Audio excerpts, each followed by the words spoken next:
கடைசியா கடைசியா ஒரே ஒரு விஷயம் வந்து மிஸ் பண்ணிட்டோம். டிரான்ஸ்ஃபார்மர் கொள்முதல்ல நடந்த ஊழல்கள் உங்களுக்கு தெரிஞ்சிருக்கும்.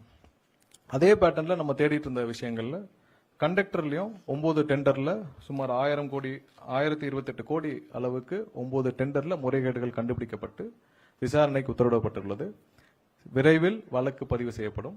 9 டெண்டர் அதே பேட்டர்ன்ல அதே இடத்துல ஒரு முறைகேடுகள் கண்டுபிடிக்கப்பட்டு அதற்கான உத்தரவுகளும் கடந்த சில நாட்களுக்கு முன்னால் கொடுக்கப்பட்டுச்சு. விரைவில் அதற்கான வழக்குகளும் தொடுக்கப்பட்டு விசாரணை நடைபெறும். அது வந்தனு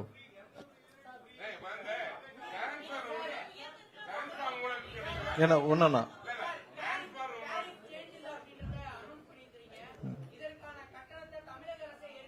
டேரிஃப், அதாவது டேரிஃப் கடந்த வருஷத்துல டேரிஃப் இன்க்ரீஸ் ஆனனால இப்ப கஸ்டமர்ஸ்க்கு, அதாவது கமர்ஷியல், அது ஹவுஸ் ஹோல்ட் டொமஸ்டிக் கஸ்டமர்ஸ்க்கு இன்க்ரீஸ் இல்லாம அந்த சுமையை அரசு ஏற்கும்னு சொல்லிட்டு இண்டஸ்ட்ரியல் கமர்ஷியலுக்கு அதை அப்படியே விட்டுட்டாங்க.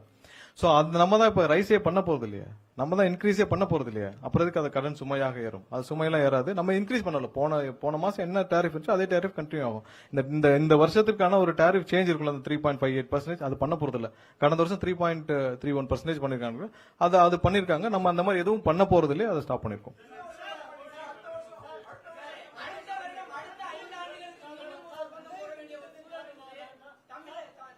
இப்போதைக்கு நிப்பாட்டி இருக்கிறோம். அடுத்து திட்டமிட்டு சொல்லுவோம். அடுத்து வேற பாருங்க, இந்த வருஷம் டேரிஃப் ரிவிஷன் கிடையாது. பொதுமக்களுக்கு நிறுவனமும் எடுத்து விட்டது, அரசும் எடுத்து விட்டது. டேரிஃப் ரிவிஷன் கிடையாது. அதை நிறுவனமும் பியர் பண்ணிக்கிறோம். நம்ம டேரிஃப் ரிவிஷன் கிடையாது. எண்ட் யூசர்ஸ், அதாவது கன்சியூமர்ஸ்க்கு அந்த சுமை இருக்காது. அரசுக்கும் சுமை இருக்கு. நம்ம ரிவிஷனே பண்ண போறோம்னு சொல்லிட்டோம். அடுத்தது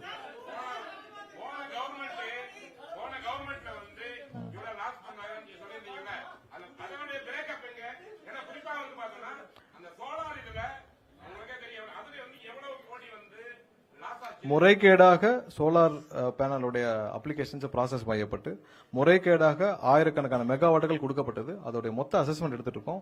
ஒவ்வொரு நாளும் எதெல்லாம் முறைகேடாக 20 நாள் 25 நாள் ப்ராசஸ் பண்ண அப்ளிகேஷன்ஸ் எல்லாத்தையும் கேன்சல் பண்ணிட்டு வரோம்.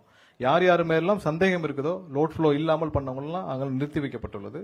ஸோ அதில் முழுசும் இது எல்லாத்துலயும் பார்த்தீங்கன்னா எங்கேயுமே டிஜிட்டல் டேட்டா இல்லை, எல்லாம் மேனுவல் டேட்டா எடுத்து அசஸ் பண்ற வேலையில அதுல கண்டுபிடிக்கப்பட்டது இந்த கண்டக்டருடைய ஊழல் எல்லாம், அந்த முறைகேடு எல்லாம். அந்த டெண்டர்ல 9 டெண்டர்ல நடந்த முறைகேடுகள் எல்லாம் அசஸ்மெண்ட் போயிட்டு இருக்கு. எல்லாத்தையும் ரிவைவ் பண்ணிட்டு இருக்கோம். மொத்தமா தமிழகம் முழுவதும் இருக்கிற அனைத்து டிஎன்ஏபியில் இருக்கிற ஸ்டாக்கும் வெரிஃபிகேஷன் பண்ணிட்டு இருக்கோம். எவ்வளவு ஸ்டாக், எவ்வளவு டிரான்ஸ்ஃபார்மர் இருக்கு, எல்லா ஸ்டாக்கும் வெரிஃபிகேஷன் வந்து கடந்த 2 வாரங்களா போயிட்டு இருக்கு. ஒவ்வொரு இடத்துலயும் அதை வீடியோ ரெக்கார்டிங் பண்ணி ஊழியர்கள் 40 டீமுக்கு மேல போட்டு ஸ்டாக் வெரிஃபிகேஷன் பண்ணிட்டு இருக்கோம்.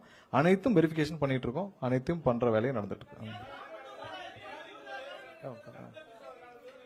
என்னப்பா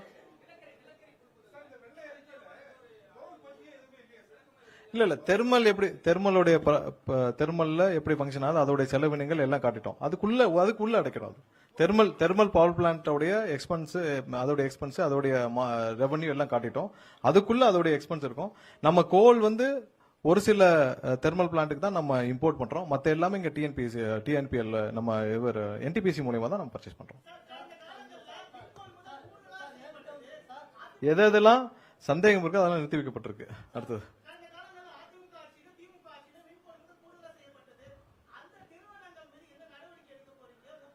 அதாவது இதுதான் என்னன்னா, கொள்முதல் அந்த காலகட்டத்தில் நாங்க வந்து இங்க போய் 21 ரூபாய்க்கு அவைலபிளா இருக்குன்னு வாங்கிட்டாங்க.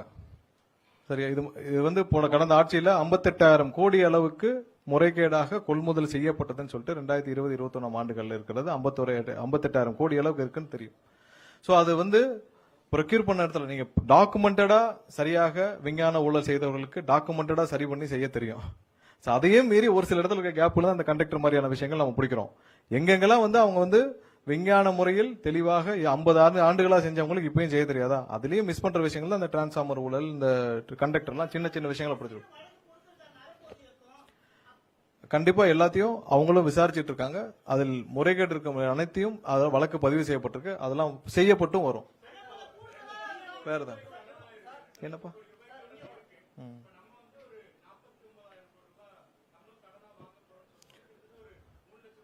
அதாவது இப்ப இருக்கிற இந்த சூழ்நிலையில கடன் வாங்காமல் நம்ம இதை சரி செய்ய முடியாது. முதலாவதா கடன் வாங்கியும் நம்ம என்ன செய்யறோம்னு சொல்றோம். இப்ப நீங்க போன ஆட்சியில 89,000 கோடி கடன் வாங்கியிருக்காங்க. என்ன செஞ்சீங்கன்னு கேட்டா மொத்தமே 5 ஆண்டுகள்ல 122 டிரான்ஸ் நம்ம சப்ஸ்டேஷன் தான் உருவாக்கணும்னு சொல்லியிருக்காங்க.